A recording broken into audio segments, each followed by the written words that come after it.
Kombat, back at it. It is MK all day, nearly every day, and it's bonus video time today as you look into my eyes. The BBC, the beige one, Brian Campbell. Story time with Suga is back. I've got Hall of Famer Rashad Evans, the former light heavyweight champ of the world.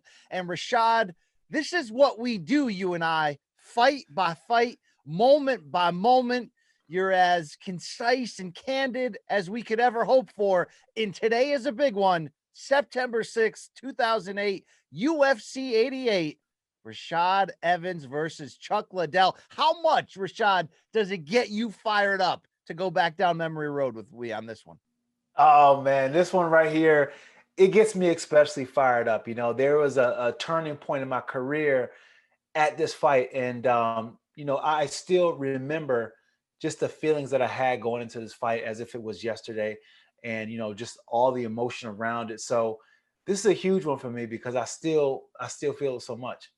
A true star-making moment, almost a passing of the guard from one former champion and certainly pay-per-view draw to a new one who was on the way. So we encourage you to like this video, subscribe to everything we are doing here on Morning Kombat on YouTube, or whether you're listening on orally, if you will. We do oral on this show. Apparently we do via podcast, but we got a lot of fun stuff. As always, last episode on Storytime with Suga, we of course looked at the split decision win over Michael Bisping, which was the launching point for 28-year-old Rashad Evans to enter this fight. Rashad, before we start breaking it down, and we're going to break it down in excessive detail here, this might be it's crazy to say, but this might be the biggest win of your career. I know you would go on to win the UFC title, but this is Chuck Liddell in one of the most iconic finishes in UFC history.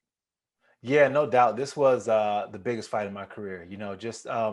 The stakes weren't, for a belt or anything like that, but what was at stake was a lot. It really meant, if I was going to be that athlete who got a chance to be a blockbuster athlete by having so many, high numbers in pay-per-views or becoming a champion, I would have to get by a Chuck Liddell, my stock wasn't selling unless I could beat somebody like Chuck Liddell. And I've reached the point up until Chuck Liddell where I've beaten my peers that, my skill level, and now it's time for me to graduate to a new level. So had I not been able to do this, I may have just stuck around competing against the same guys and may not advance to the next level of competition.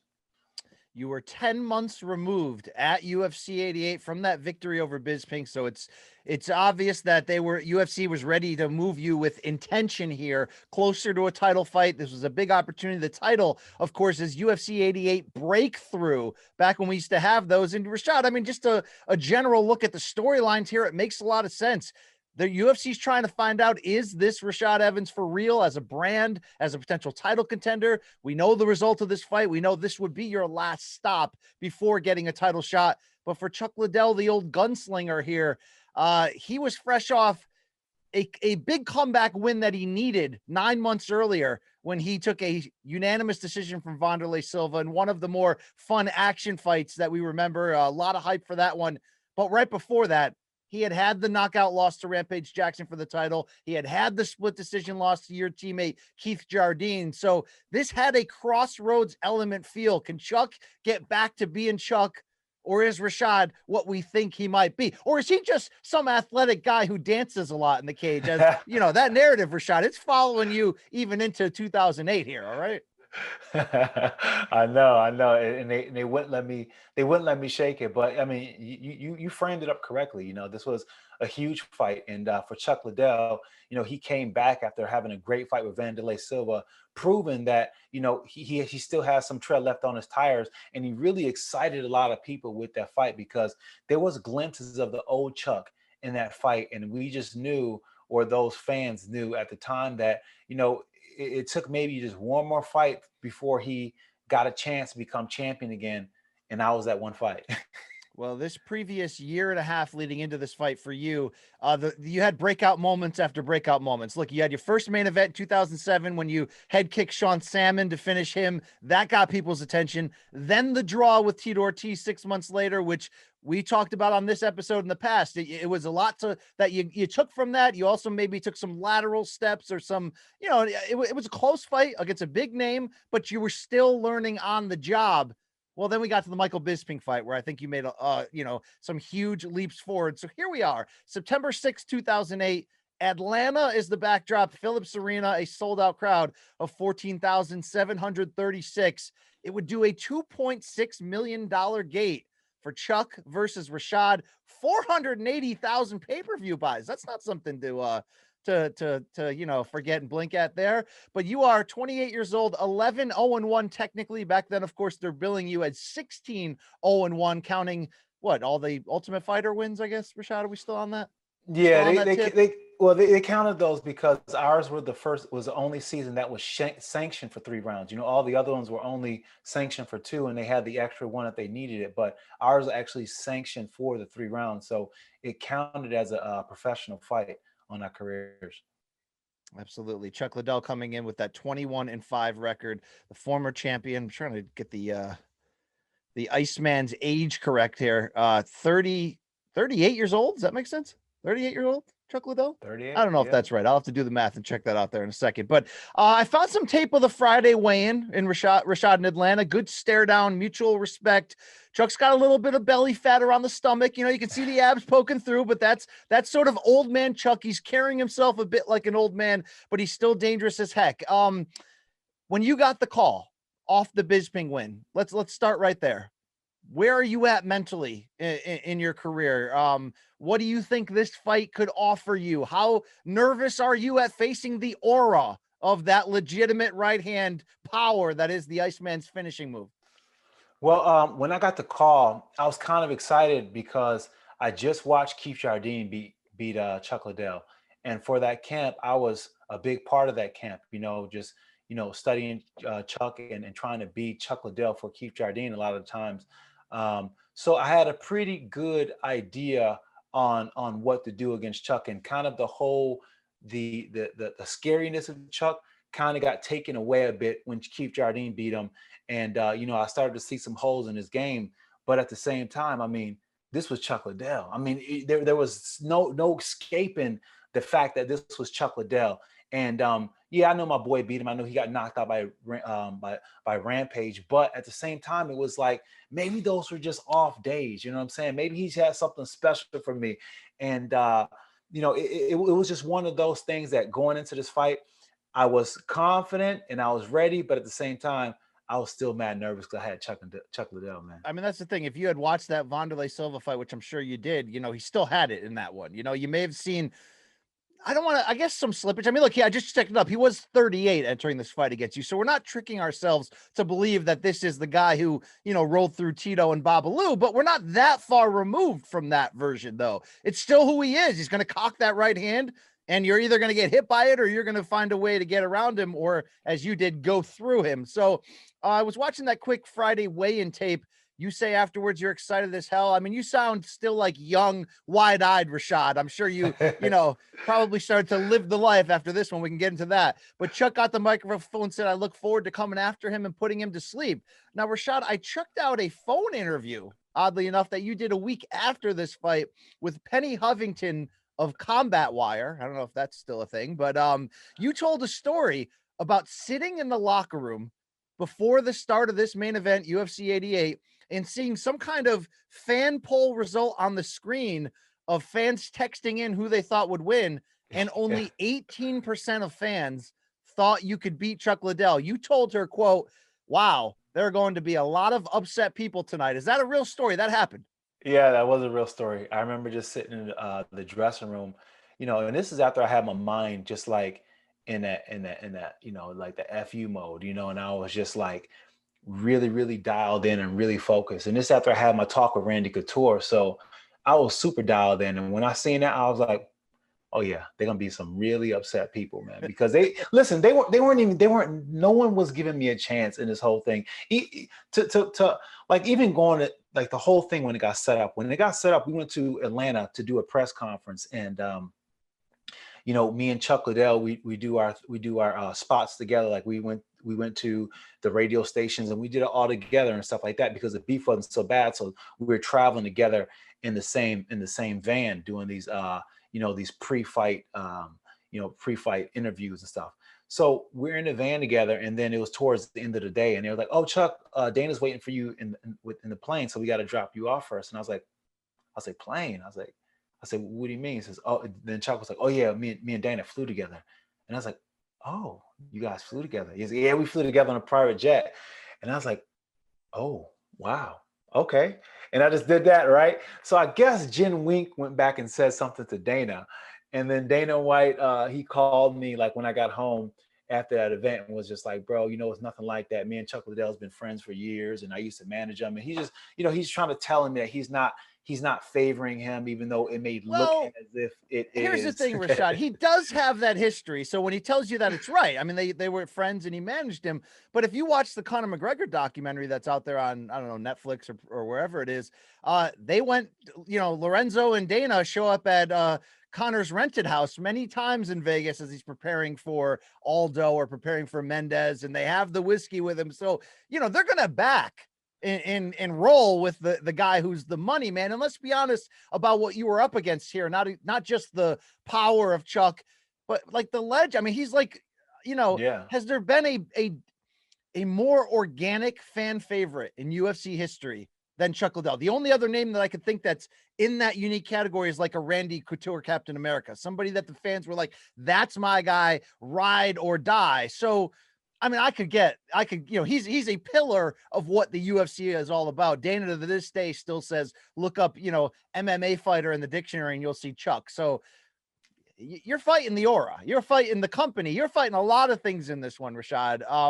But one thing that you talked about in this interview I mentioned about your confidence leading in that I'd like you to expand upon is you told the story. I believe this was your first camp with Jackson Wink. Is that correct?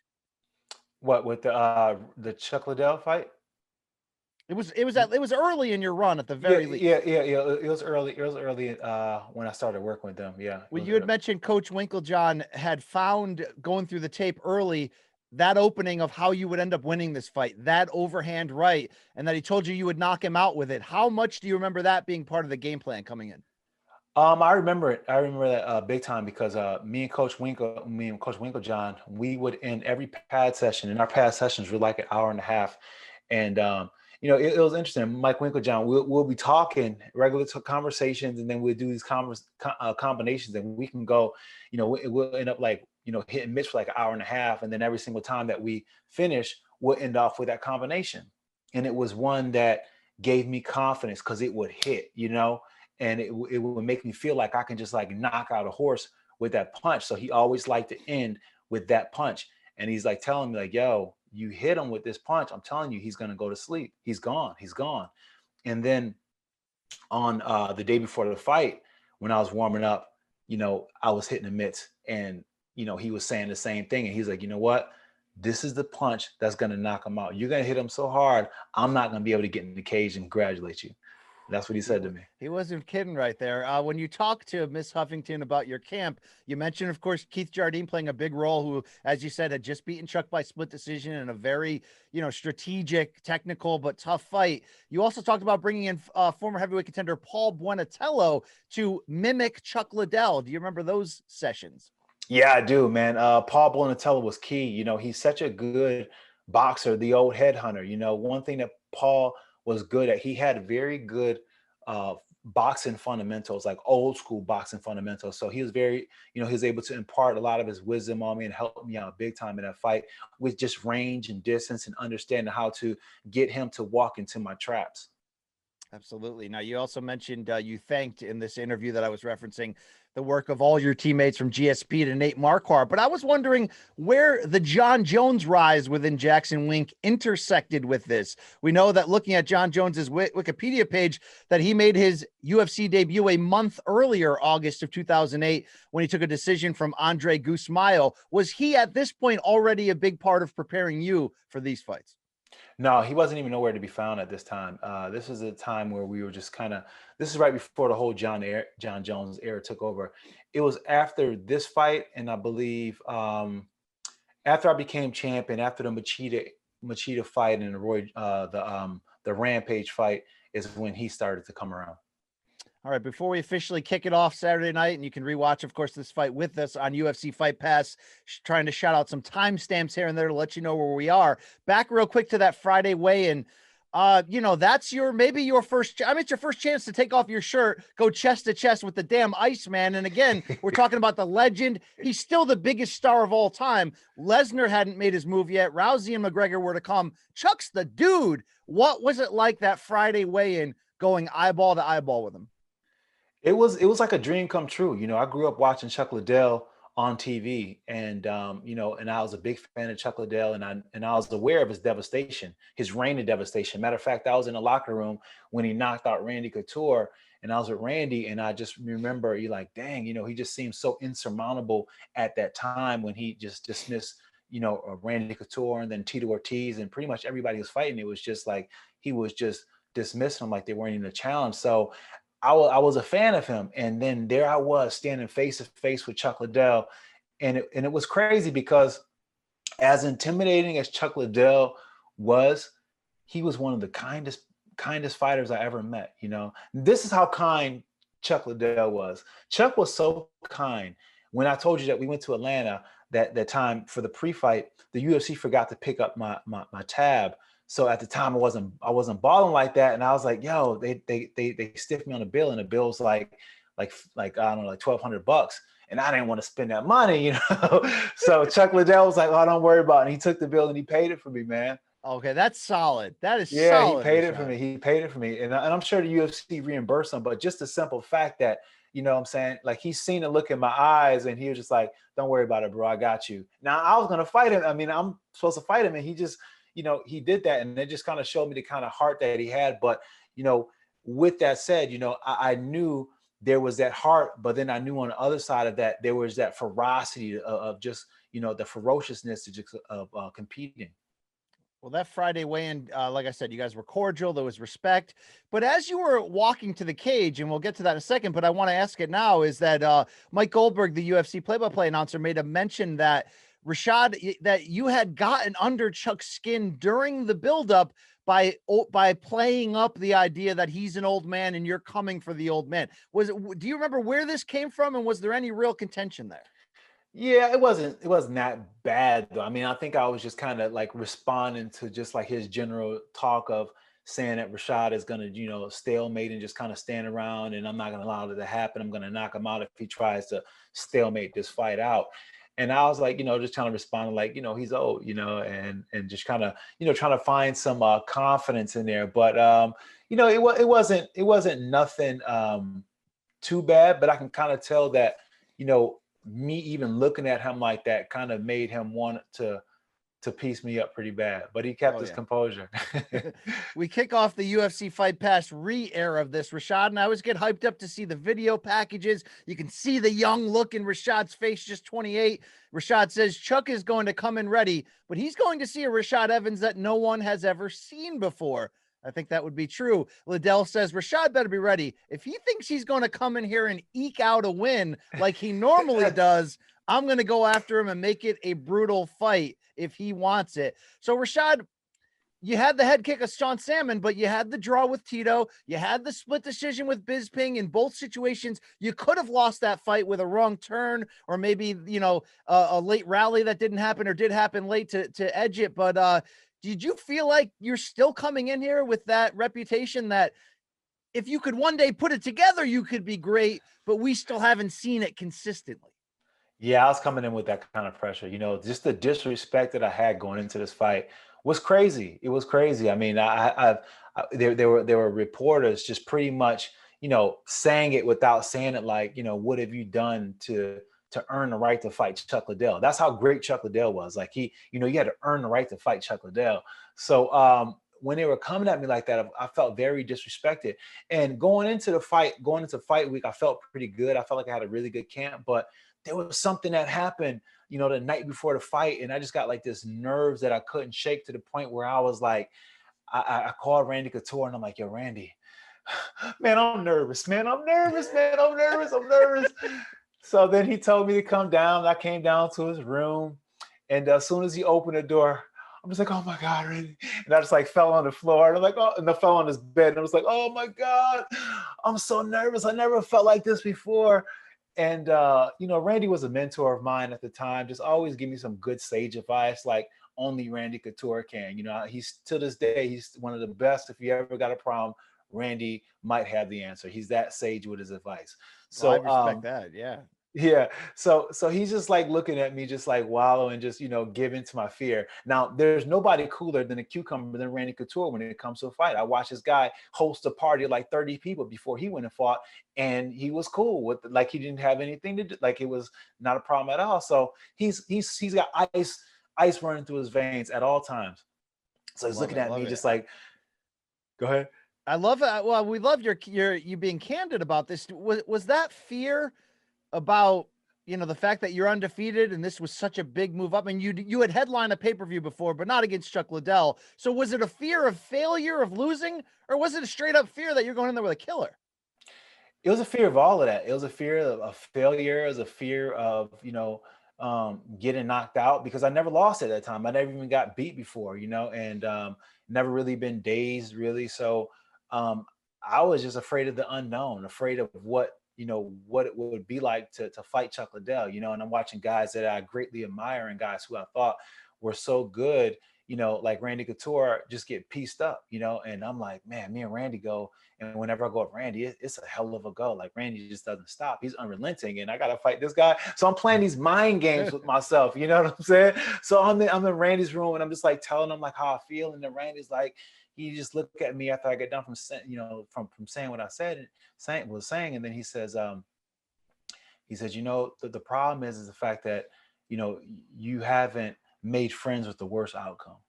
You got to make friends with the worst outcome. He said, you got to understand that you can go in this fight and it can be the most embarrassing fight of your life. You can go in and get knocked out in seconds, and, you can be highlights of you all over. He said, but, the sun will still rise. There will be another day. You will live the fight again, and your family will still love you. He says, so what That's you perfect. Need is perfect, right? It's perfect. And those were the things. Like, it's funny that when he put it in that perspective, I got to see the fight for what it was, and once he started speaking in that terms, and he said, you just got to make friends at the worst outcome. And I really started to think of that. And then when I walked out of his room for the next several hours, because that's when, it was the night before the fight and all my family members had left and went home, then I was just alone with my thoughts. And damn it, I went in that mirror and I stared in the mirror. And I tried to find that piece of me that was afraid. And I talked to myself in the mirror, and I cursed at myself in the mirror. And I just got it out. I just did like an emotional vomit to myself in front of the mirror, and just kind of like let it all out, what I was afraid of, to the point where, it kind of started to dissipate, that the feelings of. It's like Jedi training, Rashad. I'm telling you. It was like that. It was like that. And then, like, once I started to just like really, really accept that anything could happen, my body just started to just relax in a way that it hadn't relaxed up until that point, and then the next morning when I woke up, I was still feeling good, but I was still a bit nervous. But what made me feel better even then was we do a shakeout every morning. And when you do a shakeout, you just kind of like remind the body what we're here for, right? You hit mid, you bring your heart rate up. So the first time you bring your heart rate up is not when you're going to fight. So we bring our heart rate up early in the morning. And I was hit and miss with Coach Winkeljohn. And that's when he said, you know what, you're going to hit him with this overhand right, and I'm not going to be able to get in there. I'm not going to get it. So that's when I was going into the fight on Fight Night with.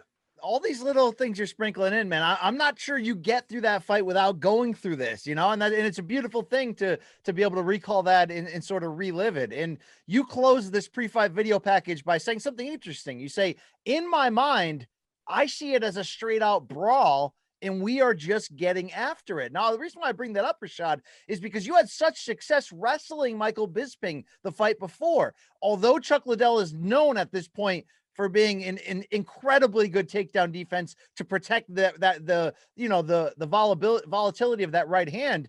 How much were you thinking game plan wise coming in of whether you were even going to need to wrestle? Because spoiler alert, this fight goes 1.5 rounds. You don't shoot once. So was it, when you say that in that video, you meant it straight out brawl the whole way? Yeah, there was no game plan to take him down. We weighed it out and we thought maybe I could get him down, but what it could lead me, as far as like trying to go for a takedown and being tired on my feet with Chuck Liddell would have been a bad move. So we were not going to take any takedowns unless one just like clearly presented itself. Very, very interesting stuff. People would think maybe that would be a strategy for you, but you didn't need it. Liddell closed with, quote, "It's going to be real hard for him to make me uncomfortable in a fight. I enjoy a fight, so if he can make me uncomfortable, that would be a feat." Well, actually, you made him very comfortable, Rashad. You put him to sleep. We'll get to that in a second, though. Hey, betting odds for this one. Look, Vegas respected Chuck even late into his 30s, Rashad. He was the betting favorite over everyone, even the loss to Rampage, even the loss to Keith Jardine. He became the underdog for that Wanderlei fight, a slight underdog at plus 135, but by winning it, he was back to being in the minus 215. He opened against you as the favorite. It would close at minus 220. You would open as plus 175 and close as high as plus 215. So 2-1 here against you, Rashad. They are favoring the puncher with the experience. And here we go with the ring walks. Rashad, you come out wearing a t-shirt with the mugshot of a white guy straight on and then sideways. Who the heck is this? Is this something I missed? That's Bill Gates. Okay. That is Bill Gates. That's Bill Gates when he got arrested in Albuquerque, and I was part of their campaign where they were trying to compete with Apple, and it was when they were like, "I'm a PC," right? And I did a commercial around there when I was like, "I'm a PC and I take people down. I'm a PC and I crush people in real life." We're all a PC, inseparably one. You got a problem with that? If you look at, you might be able to Google that commercial. I do remember. I remember the PC line. Now that you say it, I didn't pick up on the Bill Gates in the moment there. They dub over your walkout song because of rights issues, and they put a very generic, rappy, jazzy track over it. What did you walk out to that night?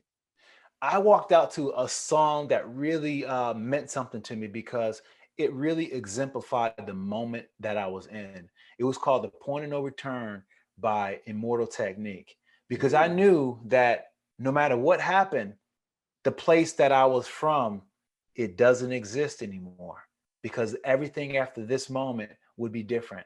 And I needed to accept it. So this was part of me just like making friends with the worst outcome, Well, it worked because I always look at things like this, like your expression when you hit the tunnel, and you came out, void of emotion, but not in a scared way or a scary psychopath way. You just came out ready for business is what it looked like, Rashad. Yeah. What happened was like, so I was so nervous for this fight, and I just wasn't thinking like how I normally think. So when I got to the locker room, I was so busy thinking about the fight that I forgot to pack everything that I needed. And one of the things that I forget to pack was a cup. I forgot my freaking cup. I didn't have a cup. And it was crazy. I'm like 2 fights away from coming up, and I'm like, "Coach, you're gonna get mad at me, but I forgot my cup." And then we were too far away or too close to my fight for somebody to go and run and get it. So I had to use somebody else's cup. Oh God! Wait. So whose cup, and was it used or clean? What's the deal here? It was a used cup, freshly worn cup, still wet, dripping wet cup from Nate Marquardt. Oh my God, Rashad! Was he the same size? I mean, this is what people want to know here. I guess it was a one size fits all here. All right. I mean, he was 185, so I just had to throw the junk in there and just. It felt absolutely gross because for one, I wasn't sweating, and I get this drenched wet, like you can wring it out cup, and I had to put that joint on, and it had to. I'll tell you what, These are Yeah. details you can only get on Storytime with Sugar. You pissed your pants in that tough finale fight. No one knew it during it. And now we're using somebody's used cup in the biggest fight of your life. But I love it. Hey, BC, this is about how much do you want to win, baby. If you want to win, you better wear a pissy cup. Yep. Yeah. I would just reached right in, Marquardt, took it right out. All right, it's go time. It's time to win, brother. As you walk to the cage, Rogan says you are very dynamic in your movement. You're a dynamic wrestler and you're a good striker. Rogan, of course, mentions Keith Jardine's role and having your back, saying you guys aren't the same fighter, but he had a lot of success. Question, why the taped ankles for this fight? I always felt like I moved better with my ankles taped, and that's one thing that I wish that I was able to continue to do. But so many commissions, they have a problem with that, because I have the way I move. If I don't have my ankles taped, I feel like I roll them, so it kind of messes up my movement, and it kind of gave me an extra spring being able to have those ankles taped, and it allowed me to kick without feeling like I'm going to hurt myself, so I loved having my ankle taped. And when I had my ankles taped, I was very springy. Yeah, it's an icon. It's sort of a weird iconic look. Like I always know it's the Chuck fight because I see the taped ankles, at first glance when I see the tape. Chuck enters from the tunnel with a creepy smile and that long ass stare that he does, the Iceman Supreme stare. Huge pop, Rashad, from Phillips Arena here, the home of the Atlanta Hawks. He's the crowd favorite, no question. Although Rashad, there are a lot of black people in Atlanta. I feel like you should have had a big crowd here. Is that just me being a weirdo here? Nah, you're right though. But here's the thing about it. Like back then, like the black folks, they wasn't really on to MMA, right? Like they are right now, or starting to be more towards, So at the time, they knew, but they weren't really on like they would be, later on. Pre-fight narrative from Goldberg is that Liddell realized he wasn't in elite shape when he lost to Keith Jardine. He fixed that for the Vanderlei fight. That fight went 3 rounds. It was a war. Chuck has been working on his sprawl in anticipation of fighting you, thinking that the wrestling is coming. A lot of talk of best shape he's been in some time. And Chuck, even though Chuck's music is dubbed for the sake of Fight Pass, you can still hear that DMX in the background, the iconic when you hear that, Rashad, because you are now in the cage or maybe the prep point at this point, as Chuck hits the arena, you hear the screams and you hear RIP DMX. That's a moment, right? That's, he's coming for you, brother. All right.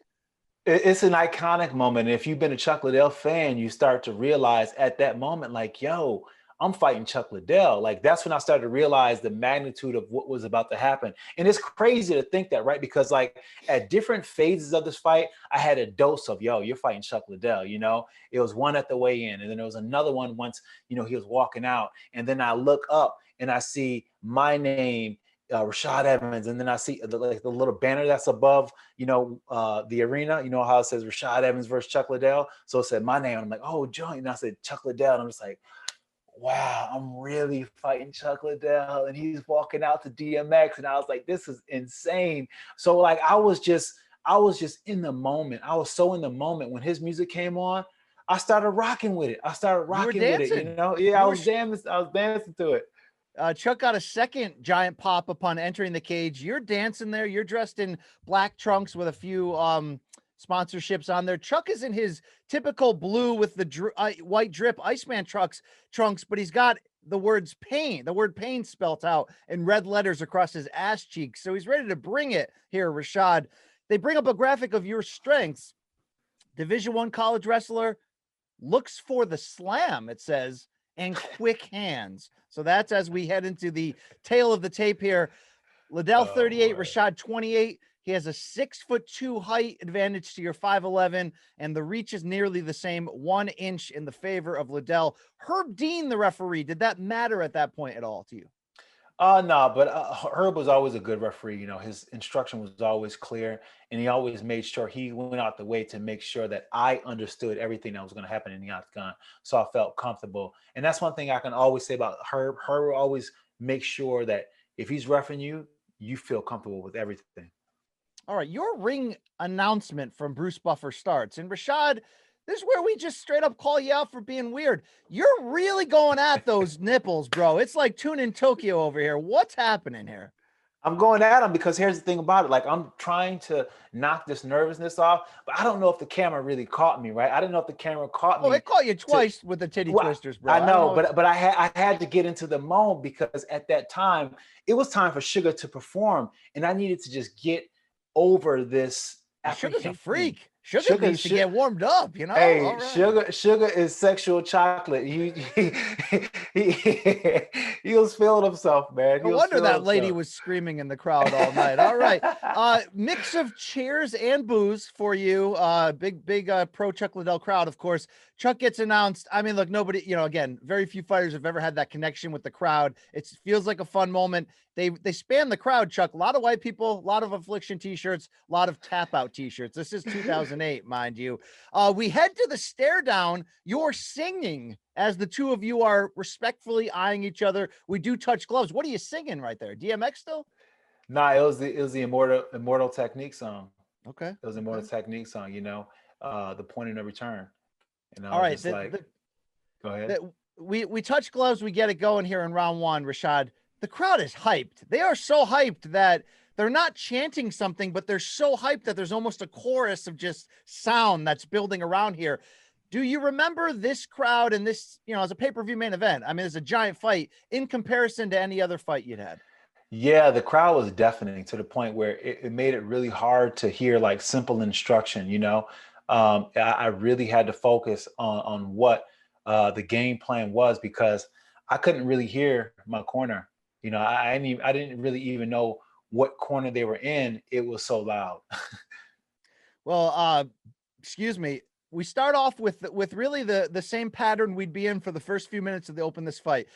Chuck stalking you with that right hand. You're staying on the outside on your bicycle, kind of pumping jabs, but more of just, range finders. You had to believe he's going to do. I mean, him and Dan Henderson, they tell you ahead of time, right? I'm coming in there with this thing and I'm going to keep it cocked the whole time. The crowd's waiting to see, is he going to crack you first? Are you going to take him down first? What do you remember feeling in game planning for in those first few minutes? Well, I remember just trying to get his timing down, right? Because whenever you fight anybody, you got to kind of see their speed. You got to see how fast they close the distance. You got to try to figure all that out without sustaining too much damage. So I was getting my reads on him, making my reads on him, seeing how fast his right hand was coming, and just trying to figure it out. But more or less, even though I was trying to figure out what he was doing, I was making it so it was hard for him to really nail me down, right? So he was really starting to chase me and really start to just like overextend himself. And that's what we wanted. We wanted to be like the matador and the bull. I'm the smaller fighter. And I was really low, crunched down to the ground, if you notice that as well, too. So it made it even harder for him to punch me because he had to punch down. And if you ever punch down at something, it's a lot harder than punching at your range because missing is harder to recover from. So being that I was nice and low, it made it hard for him to punch me. And then I would just swing out these left hooks and I would catch him and it would just piss him off because it was just like a little nick, and it was just enough to frustrate him, but not enough to hurt him. It was just a little nick to just be like, to enrage him so he couldn't see nothing but just wanting to knock me out. Well, I think you guys indirectly pissed off the fans just a little bit because they were so hyped from the beginning. But outside of you sort of just pumping your left hand, quickly, nervously, lazily, we didn't get an actual punch thrown for the first 37 seconds until Liddell stepped forward, missed with a right hand. He tries another one at 4'11", and you duck out nicely and exit to your left. So we're learning right away that it's not going to be easy for him. You got quicker feet. You're willing to circle on the outside, and you're not at this point going to sit down and trade with him. Rogan jumps in to reiterate the Goldie point from earlier about your comments that he's old. Not only pissed Chuck off, but Joe reports that Chuck took it out on his sparring partners all camp. So he's ready to kill you right here at 344. Mike Goldberg refers to you as Rashad Evans. So there, we got that going for us off the start here. Right. That's also, Rashad, when you switched to southpaw briefly. Now, from my calculations, you switched 3 times in this fight. You never actually threw a punch, though. How much did you expect that to be a look that you were going to show Chuck? I trained for it. I wanted to really throw some combinations for him from the left side, but I just never felt comfortable doing it. And when it came down to it, what I seen was I seen that every single time I went to my left stance, it made him had to make the adjustment. So whenever I would force a reset, I would keep doing it because forcing a reset, it bought me time, and it bought, it just would allow me a little bit more time to set a trap or just kind of get him even more frustrated because he had to respect the stance switch because he didn't know what was coming. Well, you had to know that I mean, he had a left hand, he had a left hook that was good, but it was either the overhand right or the right uppercut. I mean, that's what Chuck did. So it's like you had to know, okay, I can't stand and trade with him. I can't stand still, but I think all your constant movement and resetting, to your point, really started to work. At 3:30, though, Chuck lands his first punch, a decent jab, but the crowd starts to realize at this point, 90 seconds in, that nothing's really happening. You can hear some whistling, but they're getting a little impatient. But I've circled this moment, 3:24 the first round. You let go your first big right hand attempt, and Rashad, it would look like the punch that you would go to finish him with, but Liddell turned and almost did a Mayweather shoulder roll, and the punch grazed off his shoulder as you followed through. And I couldn't tell if you actually hit his face or not. Do you remember that giving you any kind of confidence that that's there? You just missed it. Yeah, I remember I didn't catch him clean with it, but what he felt was he felt like the power to it, right? And then after he felt the power to it, he was a little bit more cautious on how he pursued because he knew that I had that power. So he was a little bit more cautious, and he allowed me to, after that point, be in the center of the octagon a little bit. You know what I'm saying? Like I would, instead of just chasing me around, after that, I got to be the center of the octagon and he was on the outside a little bit. So it kind of changed things up a little bit because after I threw that, he knew that, okay, he's got a little bit of power too. Yeah, and up to that point, to your point, he had been the aggressor. Here's where it starts to switch in a nice early moment for Liddell. At 3:14, he settles into more of a counterpunching role. And instead of going over your jab, he counters your jab with sort of this right cross from underneath your left hand that catches you on the chin as he grazes by. In fact, Rashad, it looked like it stunned you enough, maybe not stunned you, but woke you up enough that you responded with very exaggerated shoulder movement to the point where Goldie goes, this is the kind of stuff that pissed Matt Hughes off during the Ultimate Fighter season. So we're already back on Rashad as a showboater again, but was that in response to the fact that he did catch you? Yeah, it was. You know, that was a good punch too. It was a nice little zinger. And it was one of those punches that kind of gave me a little bit of confidence because, you know, I kind of felt like I took a decent punch from Chuck then. You know what I'm saying? Like it was one that I felt, but it was also one that kind of worried me a bit too because I didn't see it. And the reason why I didn't see it is not because I didn't see it take off, was because I thought it was another punch. And usually you can tell a punch just how the shoulder opens up, right? When somebody wants to throw a hook, their shoulder opens up a certain kind of way, and you can see that as a hook.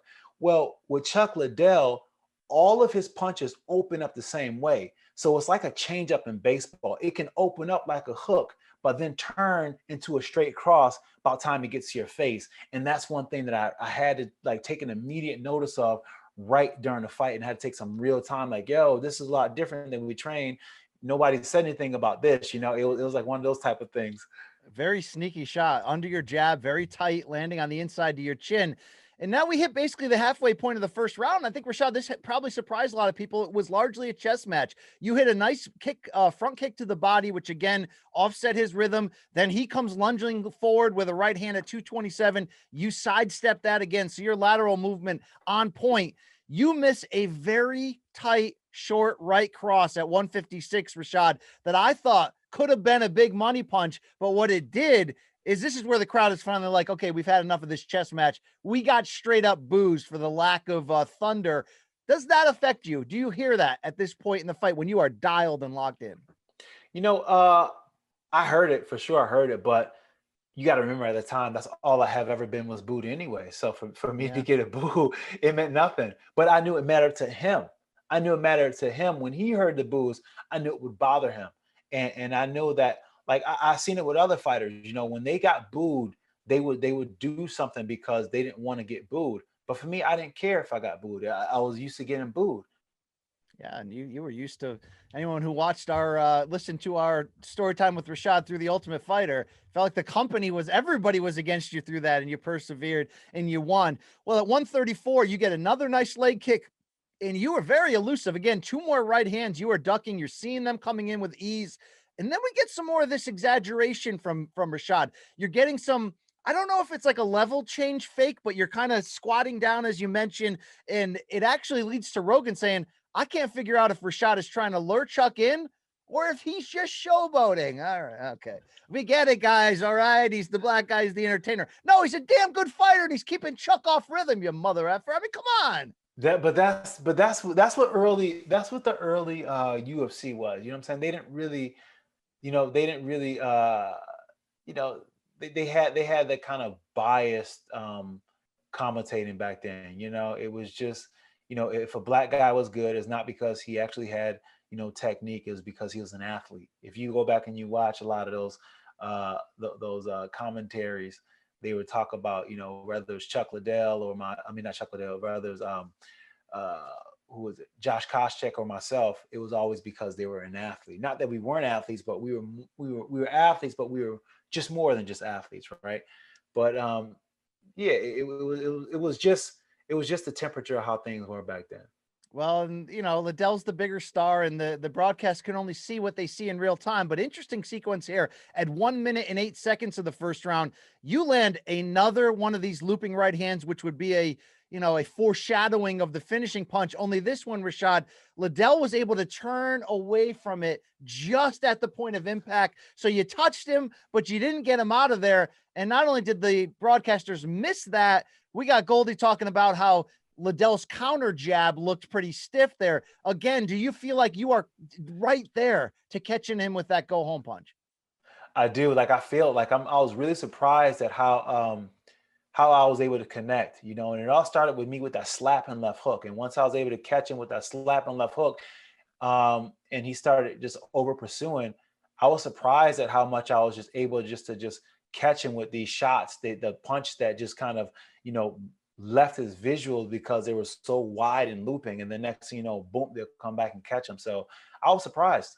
It just goes to show you timing and precision. And these two right hands that you've missed that we've talked about, they look a lot like the one you finished him with, only the one you would go to finish him with was the perfect time as he's leaning in to punch with you. So, you're just missing twice. You would get him that third time, but at 46 seconds, first mention on the broadcast, this by Rogan, that Rashad has yet to go for any type of standing clinch or a takedown. And then Goldie reveals something that I couldn't figure out rewatching it, Rashad, a cut below the right eye of Chuck Liddell on his cheek. Do you remember what caused that? Yeah, it was these slapping left hooks. It was like these left hooks that I was throwing, they were so fast, and it's really hard to see. Like I said, look, they're so fast. Look at me pat myself on the back, but they were fast, right? I didn't mention them yet, and it looks like Rogan and Goldie missed them, so they're pretty damn fast, Rashad. Yeah, right? they're really fast, but they were happening in movement. So like a lot of times where it looked like nothing was happening, I wasn't connecting. I was actually connecting with these left hooks, and it didn't take much of it to leave a mark on his face. All right, 22 seconds to go in round one. Remind you, up to this point, you've just nicked him. He had that one good right hand on you.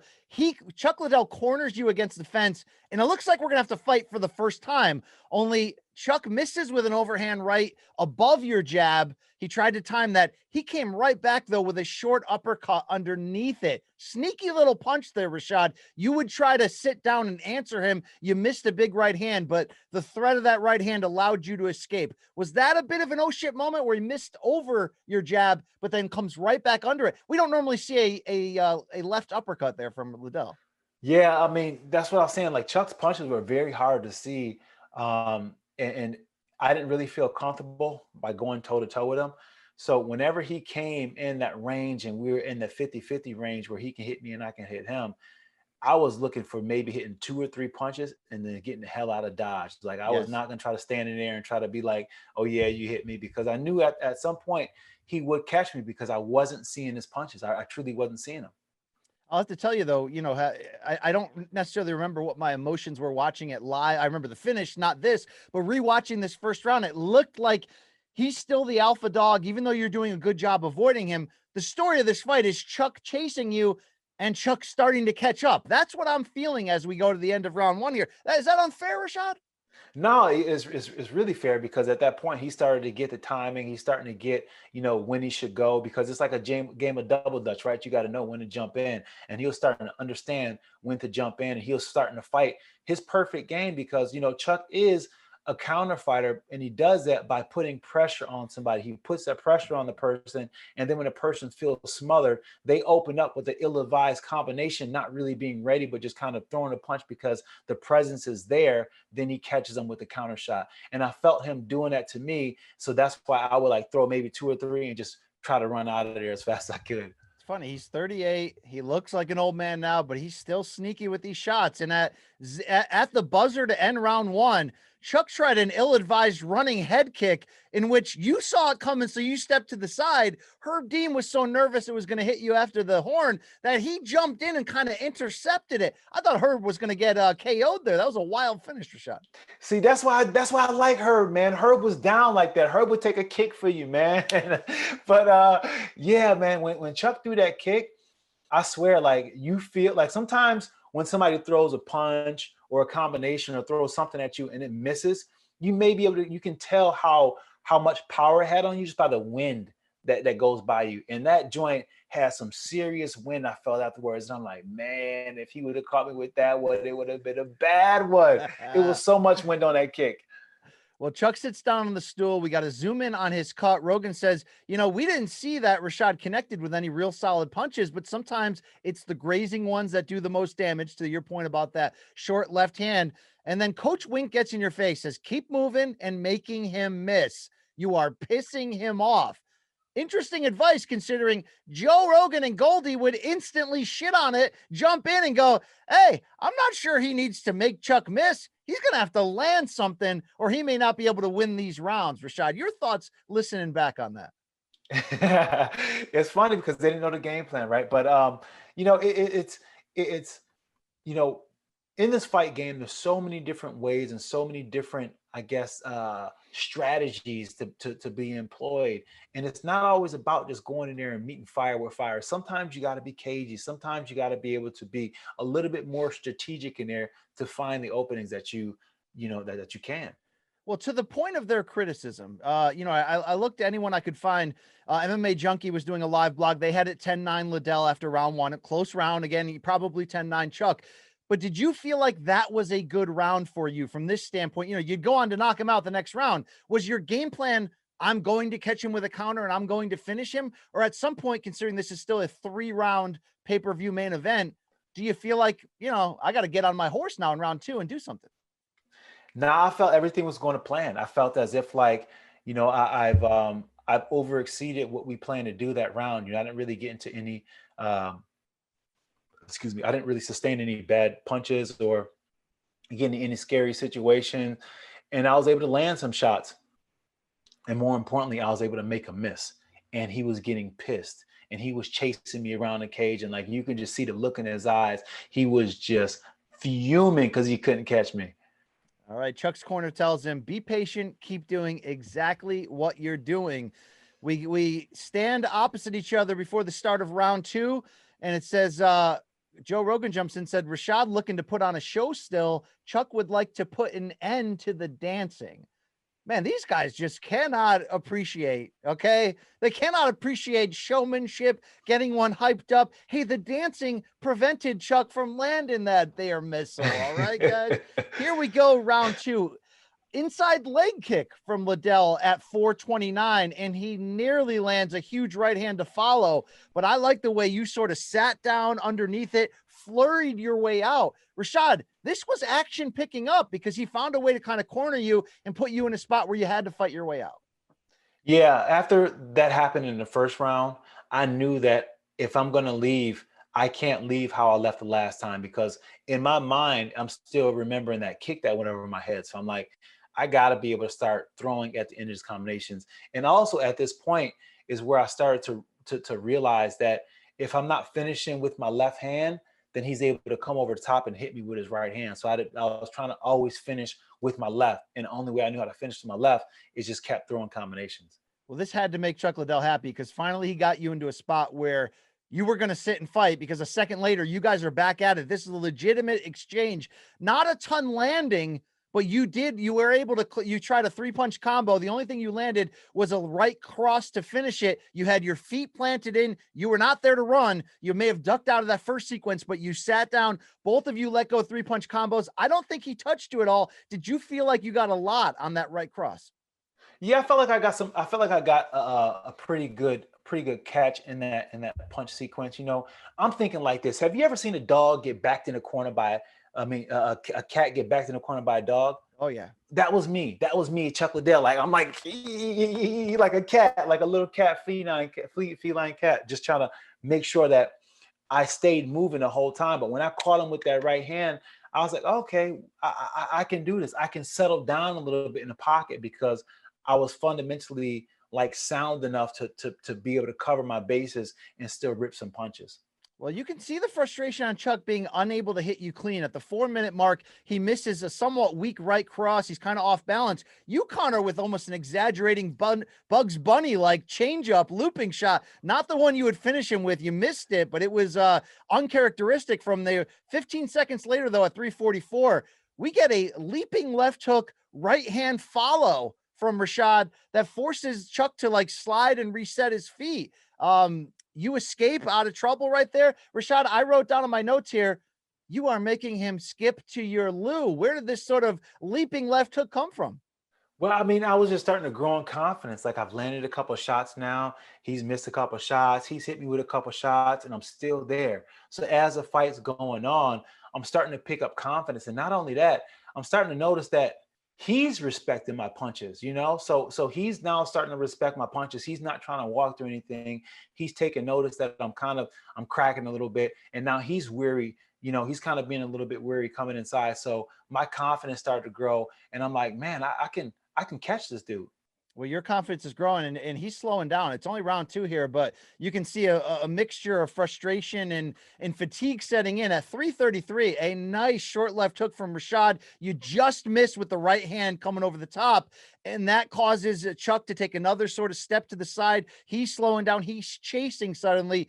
10 seconds later, Rashad, you barely miss another big right hand in which Rogan goes, Rashad is getting more confident here. So it's visually, we can see it. So this is where Chuck, you know, fight or flight, right?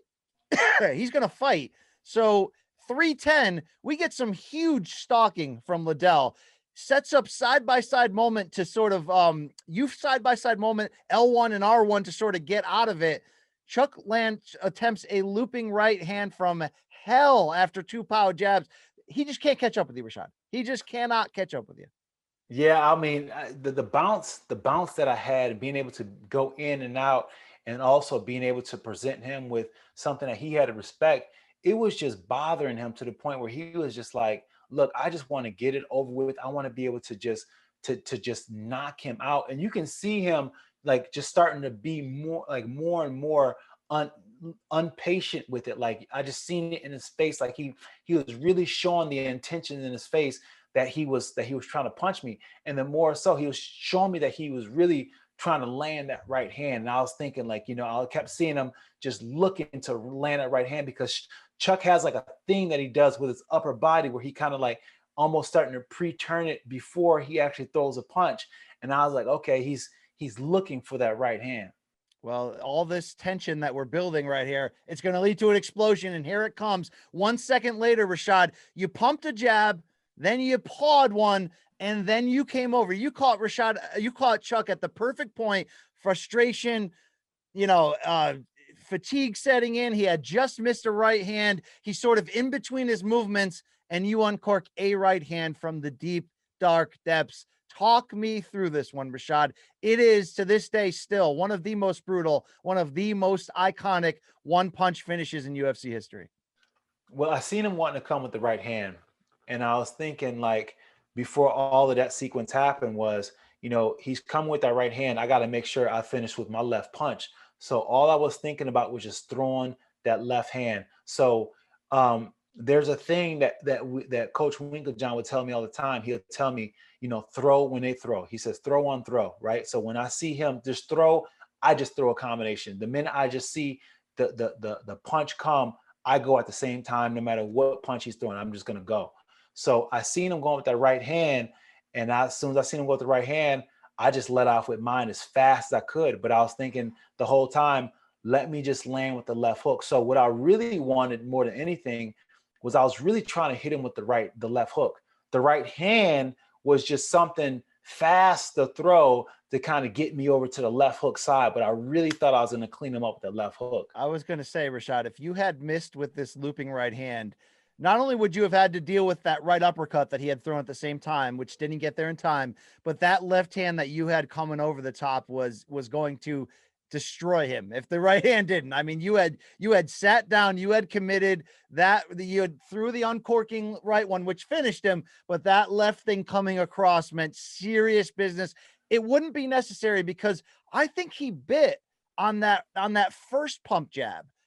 I think it was the first pump jab that started to get him in the early coil up. You saw it coming, second punch, and then by the time that right uppercut's coming, and look, like when you landed those two right hands in round one, which looked like this punch, it wasn't when he was punching. He was able to see it better. He was able to just get out of the way or just get nicked with it, or that first time it had grazed his shoulder, because you were willing to punch with him here, as you said. I mean, his guard was down. It was masterpiece theater. I mean, Rashad, that's when somebody's the most vulnerable, right? When they are loading up to come at you. Think Manny Pacquiao, the fourth fight with Marquez. It's just perfect timing that Pacquiao is leaping in as this right hand counter nails him. Same thing with McGregor and Aldo. You punch together, and so here's the deal. I'm watching this in the ESPN.com newsroom, a place you'd been many times for MMA Live, this was going on during this time. That you had become an analyst for MMA Live there at ESPN.com. And Rashad, this is one of those not just iconic, but scary. I mean, I thought you killed Chuck. I was like, this is what happens when two alphas get in there and they're not trying to play for the decision. Like, they're going for it. That was one of those where I just remember being like, I don't know if I could keep watching this kind of stuff, because that's real, man. That's, what I mean? Like, that's the real shit right there. That's as real as it gets, as the UFC slogan used to be. I mean, Rashad, that's some real shit. You like, the ghost floated away after you finished him. I mean, that is a warrior who was willing to risk it all to try to win it all. And he risked it all, and you took it all away from him there. I mean, Rashad, that's a dream moment, only it's not a head kick to Sean Salmon. It's a pay-per-view main event that would lead to the title shot, in which you one punch knocked out the biggest star in the sport's history up to that point. What is that euphoric next 5 seconds like after you connect? You jump in to try to finish. Herb Dean weighs it off. What the hell are you feeling? Man, when I threw that overhand right and it connected, if it just felt like a good swing on the baseball, like I knew I had good contact, and it really felt like nothing. It was just like a really smooth feeling. Like, it was like, it felt really smooth. But I remember hitting him and just watching him fall away out of the corner of my eye. And I say the corner of my eye because at that point I had swung the left hook, and I see him fall out of my view, and I'm looking, and he's falling out of my view that way. And I'm hearing my corner yell at me to go and cover and get him. And this all happened in a split second. And this is the craziest thing. Like, when your adrenaline is going, it's like the whole world slows down, like the Matrix. Like, everything would just slow down. It felt like it took me forever to come out of that left hook. I'm just like, man, I remember still being like this, like, oh my gosh, he's falling. And he was just like falling. And I'm like, okay. And as soon as I finished the left hook, I went to cover him, and he was gone. And I was just in shock. I was in shock because he dropped as if like he got shot. He dropped like he got shot. And then the sound of it was just like, it was a brutal sound. But what got me more than anything was just the deafening silence of the arena. That's the hush and the fear of the crowd was like, you actually can hear shrieks. So what you can hear the punch, You hear Rogan do his typical scream. He yells, "Oh my God, oh cold." Goldie jumps in and says, "Big uppercut." Thanks, Goldie. It was, that's a big uppercut there, huh? But you can start to hear people like, "Oh my God." And I think this is the difference. You remember this 2008. So you're getting a lot of, at that point, me, a big boxing guy who watches UFC, but is a big boxing guy. You don't get knockouts this crisp, clean, and violent in boxing, maybe because of the 8-ounce or 10-ounce gloves, right? This is 4-ounce gloves on the money, where, like you said, I mean, he's done. He is a bag of bones. It is, both guys swinging for the fences. What a moment. But I think in hindsight here, as Herb Dean flips Chuck over to try to wake him up, you're not celebrating. You're looking calm. You look a little bit of that like cool assassin vibe, but until you went into that celebratory dance, which we can get to in a second, you looked almost pained. Was there legitimate fear at this point that like, I thought Manny Pacquiao got killed by Juan Manuel Marquez with that punch, right? Did you have legitimate fear? Like, I may have just killed this guy. Yeah, I was kind of nervous at first, and I went to go and check on him. But what made me nervous was just like when I went to go check on him, they were like pushing me away, like go away, go away. They didn't want me to go near him, and they didn't want me to go near him because they didn't want the cameras to follow me. They didn't want no cameras on Chuck. So that kind of made me feel like, oh my gosh, this is something serious, And the look in Herb's eyes was kind of worrisome. You know how like you can see like a panic in somebody's eyes, and he's like waving people to come in real quick, and I'm just like, oh my gosh, what happened? And then I see everybody start running to the cage really fast to try to get Chuck to get Chuck up, because he was out for a minute, and I was like, whoa, it was unreal. It was unreal. Well, you eventually settle into a celebration mode, and Luke Thomas calls it the Fred Sanford, the fake heart attack thing. It's his favorite thing that you've ever done.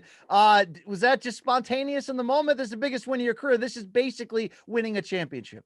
Yeah, it was spontaneous. I was a big Sanford and Son fan, and one of my biggest things that I used to love when he used to say, "I'm coming to join you. This is the big one, Elizabeth. I'm coming to join you." And that's what I was feeling like. I feel like this is the big one, Elizabeth. I didn't knock out Chuck Liddell. Oh my God. I was feeling like I just went into my Fred Sanford moment. And it was heart stopping, man. It really was. Goldie yells, "What an upset." And, betting wise, 2-1, it was an upset technically. Rogan yells like a lightning bolt out of nowhere. So Rashad, once you celebrate, you see Chuck is sitting up to a degree, but he's still, not in great spirits. Let's be honest. He's still, mangled there. Do you have the your whole life and career cross in front? Do you have one of those full circle, like, I did it, like, oh my God moments? I mean, is that what's going on there? Hell yeah. At that moment, I'm just like I arrived, like it was like, how you doing? Nice. Like I finally got to meet a part of myself that I had not yet met before, because, and I say that because it's one thing to show up to a fight and just fight, but it's another thing to just kind of, fight out of your ability. Yeah, I can't even say ability, but just, at the time it was out of my ability, and I knew I could fight. I didn't know I could fight. You know what I'm saying? And I was just like, whoa, this boy got, I was just like, I finally arrived, and to arrive like that on an opponent like Chuck Liddell in the way I delivered, it was breathtaking for me. I couldn't. I mean, I can't say it enough, Rashad. Rare is the victory in UFC history that's not for a title, but feels, almost more important, right? Like Dustin Poirier stopping Conor McGregor in the rematch.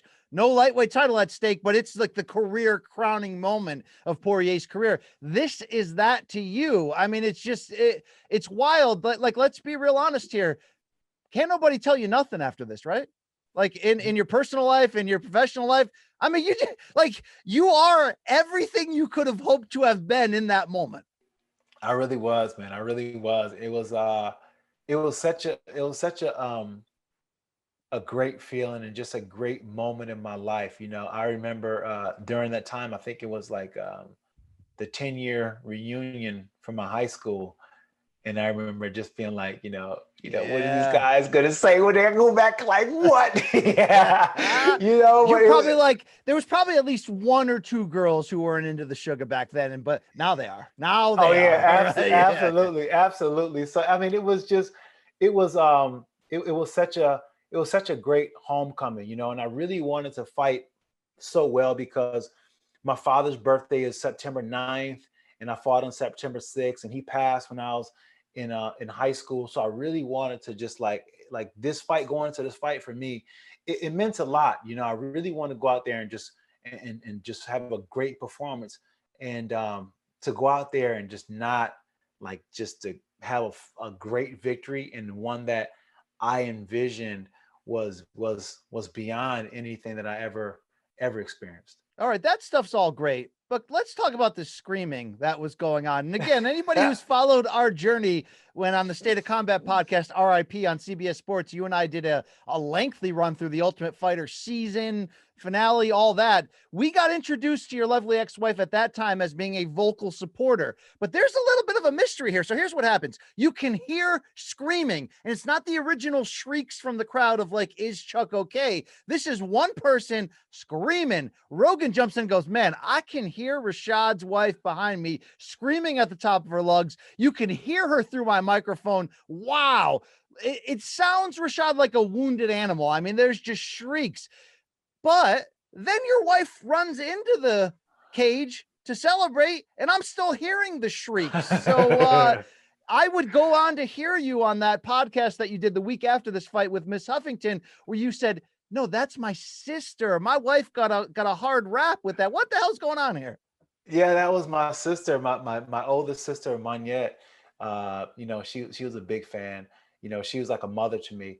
And whenever I fought, she was always in the front row, and her and my wife would just feed off each other with that excitement. So when I knocked out Chuck, she lost it because she knew what I was facing. She knew how, like, I try not to never let my family know if I'm nervous, because like we always do like a pre-fight dinner. In the pre-fight dinner, I try to alleviate everybody's fears and just try to make everybody happy for fight day, so they don't go, have that nervous energy all night like I have to have. So, during the pre-fight dinner, she can kind of tell that, I was very nervous. So it made her a little extra nervous. And then when I had those kind of results, she just couldn't contain herself. Well, Joe was almost upset about it, as if it was, stopping him from doing his job there. Your sister screaming, but your wife runs in, they put the camera on you. Now we can see you looking at Chuck. So just for the record at this point, Chuck is alert. He's awake, but he's still down. So they show you looking at him, and then you look into the camera, no microphone yet. And you say, hi, Mom. Hi, Niagara Falls. It sounds like you say, hi, Lance and Mystic. Is that on point? What were you saying there? I'll say what's up to my brother Lance. Yeah. Brother Lance. Okay. Hi, everybody. And then hi, Aunt something. And they cut you off there. So you were shouting out some aunt, Rashad. Yeah. Probably my Aunt Linda or something like that. Yeah. I mean, it was an unbelievable moment, man. I just wish that, a lot of my family could have attended. Most of them that couldn't make it made it, but it was such a big win because, I mean, I'm a Niagara Falls boy, man. I'm from Niagara Falls, New York, and there's not a lot of big names that come out of Niagara Falls, or people who've done, things at an extraordinary level to come from Niagara Falls. So to be one of those people who come out of Niagara Falls when there was, there's so much talent in Niagara Falls too. The whole Niagara Falls region has a lot of talent, but a lot of people just don't make it out the area.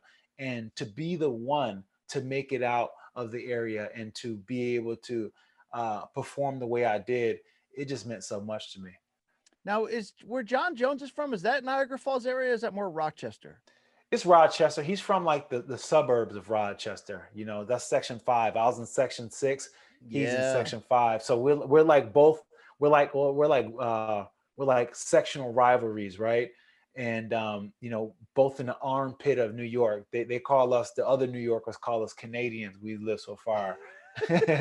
Well, I'm on the Wikipedia page of notable people from Niagara Falls, and under sports, you better believe there is Rashad Evans, MMA fighter. Also, Moose Johnston, the former Cowboys fullback. Yeah. He was a Youngstown boy. Mean Mark Lewiston. Marrow of WWF fame as well, right there. Tara Vanderveer, Kerry Von Erich, the pro wrestler, apparently did some time in that area. All right, Rashad. So it's interview time with Joe Rogan. You slip on your Progenics hat. Did that check ever clear? The Progenics hat did. The check did clear, man. This guy, I work with the Progenics. He had a good little invention. What he had was he had a protein that you just squeeze off, and then it breaks, and then the contents come into the water bottle, so you don't got to worry about pouring it in there with a funnel or nothing like that. You just twist this thing on, then it breaks, and then the contents go in there. At least and then you're not wearing a Condom Depot hat for your biggest I moment. mean, That's fine. yes, exactly. All right, but what about this? I'm legit here wondering if you're upset. Joe Rogan pulls you in, and again, your wife is standing off camera, but your sister's still yelling from the crowd. Yet he goes, Rashad, your wife is making so much noise behind us, we can barely concentrate. He's going back to the well again. Did you almost consider, get my wife's name out of your mouth?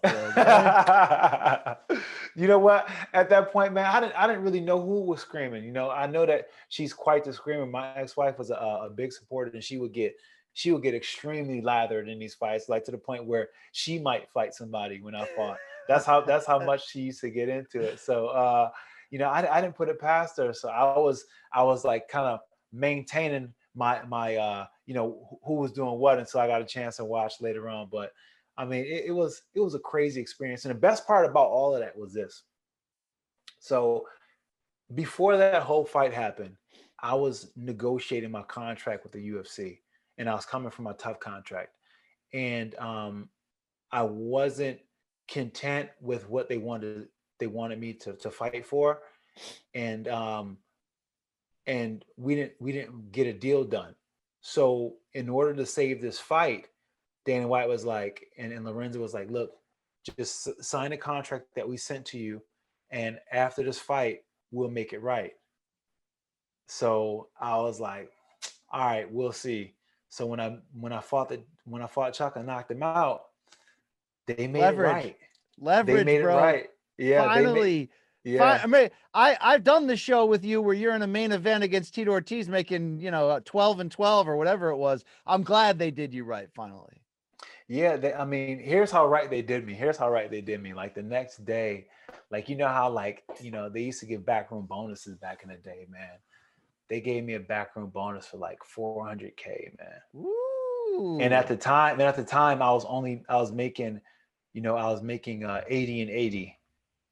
So it was like the first time I got like that big money. You know what I'm saying? It was like, oh man, it feels good to be part of the family. And I was like, yes, thank you for making me part of the family. Well, I saw an MMA Junkie story about the purses that were reported this night. Chuck Liddell, 500,000. Rashad Evans, 125. Is that your 80 plus the knockout bonus? Yeah. Okay, Rich Franklin, who was in so now, okay, so I must have been if I was 120, so I wasn't even 80 and 80. I was well, you were 125. I wonder if that was 125 plus the knockout bonus on top of that. Yeah, so that means I would have made 120. So I was like I was probably like maybe 65 and 65 or something like that. All right. Well, you're in position now. Rich Franklin in the co-main, he knocked out Matt Hamill. He had $100,000, but Dan Henderson, who was on this card, made $250 in getting a decision over Husamar Pal Harris. But you're finally making some cash. You talked in the post-fight interview with Joe about obviously you have concern for Chuck. You're so happy about this win. And then he asked you what was your strategy. You said the strategy is going straight for the horns. You can't beat Chuck Liddell if you try to take him down all day. That's a way to get knocked out or to get tired. I came straight at him with his own game. Yeah, damn right you did, Rashad. I think that's pretty, in hindsight, it turned out great, but you're right. Had you spent all that time trying to work with him in the clinch, you would have gotten worn down. Yeah, I would have got worn down. And Chuck was strong too. Chuck has really good hips, and he's got old man strength. And old man strength, like when you're still a boy and you fight somebody who's got old man strength, it's just a different kind of strength because it's more dense and the bones feel heavy and all that kind of stuff. Like when you fighting a grown man, you better not show up with no boy strength. Well, the story was certainly you and your ascension. Joe asked you afterwards if you think a title shot is next. You said, hopefully it puts me right up there, but I'm a patient man. I'm just enjoying the ride, however long it takes. Very diplomatic. Dana at the press conference afterwards would say that you are next against UFC light heavyweight champion at that moment, Forrest Griffin. Now, interesting side note, I searched on YouTube, and a YouTube account called Combat Lifestyle brought up pictures from the UFC 88 after party. And at this after party, you and Forrest Griffin arm around each other, smiling, hot dogging it up. So obviously, I don't think anyone could actually be angry at Forrest Griffin. He's a fantastic human being. But do you remember this? Was it like, hey, buddy, I got you next? Yeah, let's pose for the photo. Yeah, I remember that. With Forrest Griffin, Forrest was like a rabbit for me, and I'm like the dog who's chasing him. When he set the precedent of what it would be for an Ultimate Fighter to come out and to show him what they would do in the UFC as far as success is concerned, I had to follow it. Whenever Forrest won, I had to win, and I had to keep on following behind Forrest because Forrest was, everybody loved Forrest. Everybody loved him. He was the Ultimate Fighter. So I wanted a chance to get at Forrest so bad, but at the same time, I had tremendous amount of respect for him because I just seen how hard he worked to get to where he was at. You would get your title shot just 3 months later. We will get into that in our next episode, of course, when we look at UFC 92 from December of 2008 in Las Vegas, your big moment. This one just as big, though. I went back and tried to find anything I could find of what the narratives were, because your ascension, big part of it, but also the legend Chuck takes another big L. So Jesse Holland of MMA Mania wrote, if you're sitting there shaking your head, don't worry. I can hardly believe it myself. Had someone told me during The Ultimate Fighter 2 that both Keith Jardine and Rashad Evans would go on to defeat the once invincible Liddell, I would have had them taken away by burly men in little white coats. But it's time to face these facts. There's a changing of the guard in the UFC. It's a new generation of fighters who are now making their mark, whether we're ready for it or not. Chuck certainly wasn't, end quote. Yeah, it kind of sums it up, Rashad. You're coming. It does. It does. And it was really the first time that I really seen the changing of the guard. I really didn't understand or see it before, but I think it was really the first time that I got to see just the changing of the guard. A lot of these guys who are in the Ultimate Fighter started to become these big headline guys, and all the guys who were, already in a UFC and the ones who were, really, I guess, hunting for us Ultimate Fighter guys, because when we got off the Ultimate Fighter, a lot of those guys who are already in the UFC, they kind of had disdain for us. They hated us because it was like, who are these guys who have 3 or 4 fights, 5 fights? And I've been fighting, I have 14, 15 fights, and they have double, triple the record that we do, but no one knows who they are. And all they wanted to do was just go in there and just destroy us. And, to see the passing of the guard from those of that ilk to the Ultimate Fighter and guys of my age, it was a crazy process. Chuck had been the long standard bearer from the Tito and Shamrock and Couture era. And, it's crazy. This would be 3 years from this fight until John Jones's reign began. And this was that time where everyone's trying to make a mark, but there is a new generation and it's hot potato. It went from Rampage beating Chuck to Forrest beating him. You would beat Forrest the next fight, Machida right after that, Shogun 2 fights after that. So what a time for this light heavyweight division of all timers right here. But you came into your own. Chuck Liddell would not speak in the cage afterwards, but after the fight, he would tell fighters only, it's just one of those things that happen, man. Does that mean I should retire? It wasn't like I was out there getting beat up for 3 rounds. I don't ever want to be that guy who is too old in the ring and everyone feels sorry for him because he can't fight. I don't think that was this fight. I was winning this fight and I got caught. So this is not a retirement fight. But Rashad, Father Time remains unbeaten as Liddell would go on to lose back-to-back fights to Shogun Rua and Rich Franklin by knockout until he was sort of forced to retire by the UFC, given a sweetheart deal of a vice president position. But Rob Sargent of MMA Rising had an interesting paragraph to sum up the night. It says, while the shocking nature of Rashad's victory will live on in the highlight reels for years to come, the reality of the situation is that Liddell's one-trick game plan for every fight no longer works against fighters who have tactical strategies and power in their strikes. And this devastating loss has effectively ended any hopes that Liddell may have of ever being champion again. So I read that, Rashad, because I think that sums up, you know, sort of the changing of power from the old generation to the new. The old generation wasn't necessarily one trick pony. It wasn't just, oh, I'm the jiu-jitsu guy, I'm the boxer, I'm the wrestler, but you were a part of that new generation of complete fighters. And Liddell cocking that right hand, I mean, it worked for a while, but you know, you saw what happens if you've got that one meal ticket and nothing else. Yeah, you're right about that, man. It was a true change in the guard, and just, you know, the way that fighters approach fights, and just, you know, the abilities of the fighters in the octagon and what was expected of them. And you know, after in my era, you'll start seeing more of a transitional fight flow style to MMA, whereas before it was very discipline based, and you can kind of tell what each person was good at, you know, usually right out the gate.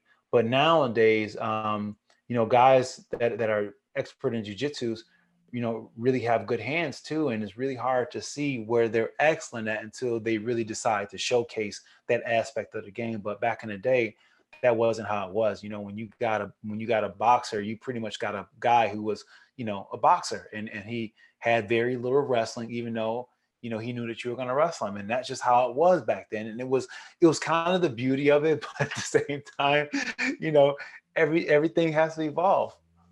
Well, Rashad, like I said, it would only be 3 months until you would get that title shot. So that's certainly the next episode of what happened against Forrest. But what do you remember about those 3 months? Because you went from, you know, respectable fighter to overnight celebrity. It had to be, whether, you know what I mean?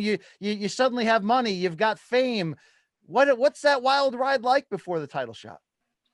It was wild, man. It was really wild, you know, just doing a lot of interviews and just, you know, being pulled in a lot of different directions. And, you know, sometimes being in that position, you can kind of see the direction that you're being pulled in and kind of be able to, you know, try to make sense out of it. But sometimes you really can't see it. And I admit, you know, I got myself caught up in some things that, you know, I wish that I would have been smarter about. And just, you know, but at the end of the day, it's all part of the learning lesson. You know, I remember I was having my daughter Nia at the time, and I only got to spend a little bit of time before we had, because she was born in November 13th, so I had to, you know, see her for a little bit and then go right back to camp to, you know, finish for my training for my title fight. So I didn't really get much time with my newly born daughter, and you know, it was something that made me, you know, focus a little bit more and really want to, you know, do good in this fight, just because of the pressure of just having a kid. And if I remember right, I think you were back in the studio of MMA Live like within a week of this victory. Yeah. Yep. So Yeah, I I was, was, man. we remember, of course, our producer, Mikey Mormal's late father, Anthony Mormal, one of the big guns, along with our current boss, Karen Portley, behind that show. But I also was like a behind the scenes last minute editor, you know, the great Zach Candido of UFC Yeah. producing fame today. He would send me sort of the final show, just look it over. So those were wild days, Rashad.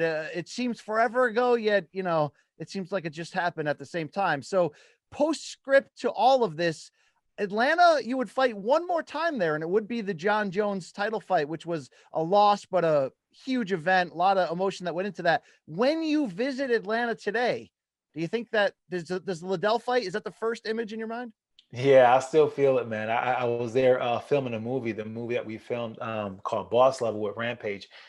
We were actually filming it in the same mall that I was walking around in before that fight. And it was closed down at the time of the movie we were filming it. But I just remember walking and going through the escalators and just kind of just having like these flashbacks of when, you know, when I was fighting Chuck Liddell. And it's crazy because like, you know, you walk, you smell certain things and it just instantly brings you back. And I remember just smelling the smell of this mall and instantly being, you know, transported right back to 2008.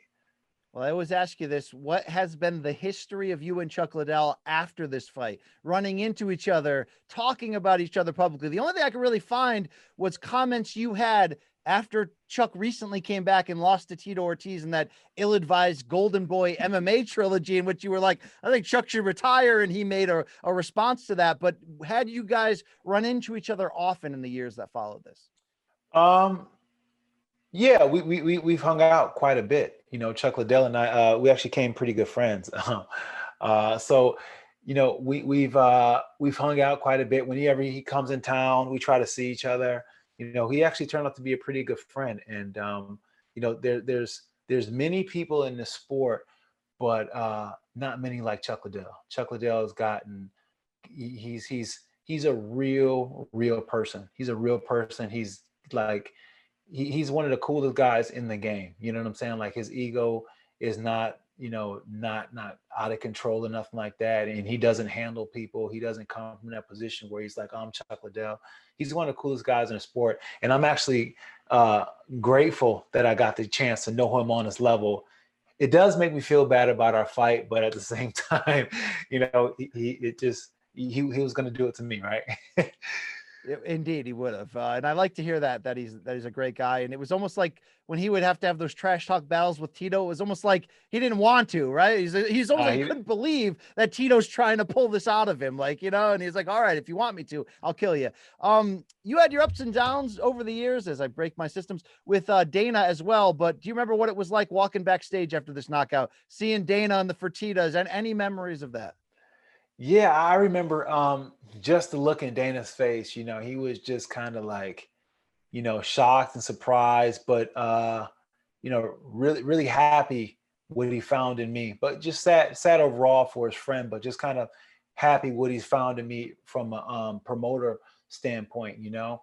And it was a good feeling, man, because he let me know, you know, and especially like Lorenzo. Lorenzo's like one of those guys who was such a great guy. Like Lorenzo, when I first started wearing suits and stuff like that, Lorenzo went and bought me like 5 Tom Ford suits, like top of the line. Wow. Went there, yeah. Like he didn't just go there and buy them for me, put his card down. He went there, we sat together, he made an appointment, he showed me what to get, you know what I'm saying? Like we had like a father-son type thing, man. It was cool, man. It was really awesome. cool.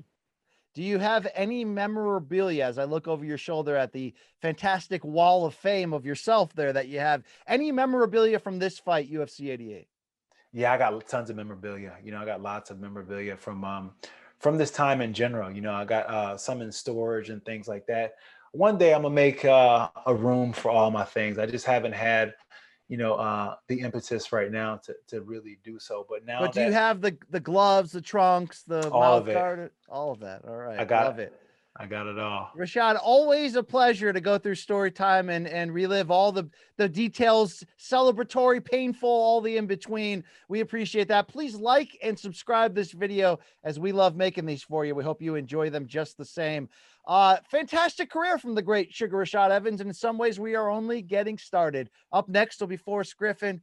We got Machida in the future. We got John Jones. We got Rampage Jackson and the whole Ultimate Fighter season when doors are getting ripped off the hinges to get through. Rashad, you want to put a bow on this great story of UFC 88 2008? Put a button on it. I think we've done everything we need to say, but like we always do, BC, from you and I, yeah, we out.